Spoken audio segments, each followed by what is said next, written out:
ठीक है। हाँ, आपके हाथ में तख्ती है, आप बाबा साहब अम्बेडकर की प्रतिमा के सामने खड़े हैं और अयोध्या की बेटी को न्याय दो। मैं काफी देर से यहाँ बैठा हूँ। उसका कारण ये है कि अयोध्या, जहाँ उत्तर प्रदेश में कहा जाता है कि राम राज है, वहाँ इतनी बड़ी घटना हुई है कि एक बेटी जिसके साथ निर्भया से भी बुरा,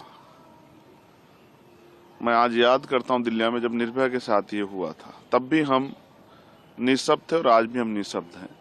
उसकी टांग तोड़ दी गई, उसकी आंख फोड़ दी गई, उसको 3 दिन तक वो गायब रही, पुलिस तमाशा देखती रही, क्योंकि किसी नेता की, किसी अभिनेता की, किसी मंत्री की, किसी पूंजीपति की, किसी उद्योगपति की बेटी नहीं थी, गरीब की बेटी थी। इस वजह से जो चुप्पी है, उस चुप्पी पे सरकार को जवाब देना चाहिए। वो जिस दशा में मिली थी, खून से लथपथ, अभी तक पुलिस के हाथ खाली हैं। 3 दिन तक उसकी सर्च नहीं किया गया, क्योंकि वो बेटी दलित की थी, वो बेटी अयोध्या की थी। तो मैं सरकार से पूछने का काम कर रहा हूँ। और इवन प्रधानमंत्री जी, मेरे याद है, वो कहते थे कि दलितों को मत मारो, मुझे मार लो। बेटी तो बेटी होती है। आज क्यों चुप्पी है? क्या उस बेटी की अस्मिता का जवाब नहीं देगी सरकार? मैं यहाँ इसलिए हूँ क्योंकि बाबा साहब अम्बेडकर ने कहा था कि मैं किसी भी देश की तरक्की उस देश में रहने वाली महिलाओं की तरक्की से मापता हूँ। आज मैं सह नहीं पा रहा हूँ, क्योंकि चारों तरफ सन्नाटा है। क्यों है? जाति व्यवस्था की देन है, या मीडिया सरकारों के खिलाफ आवाज नहीं उठनी चाहिए? बहुत सारे सवाल है, उनको लेकर मैं बाबा साहब अम्बेडकर की शरण में हूँ।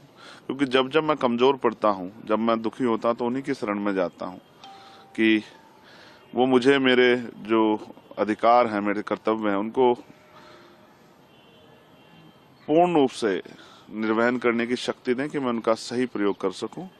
और जो शपथ मैंने पार्लियामेंट में ली थी कि मैं सभी के लिए, महिला हो, पुरुष हो, देश के हर नागरिक के हक की आवाज उठाने का काम करूंगा, मैं उसी जिम्मेदारी को निभा रहा हूं। क्या संसद के पटल पर भी आप इस बात को उठाएंगे?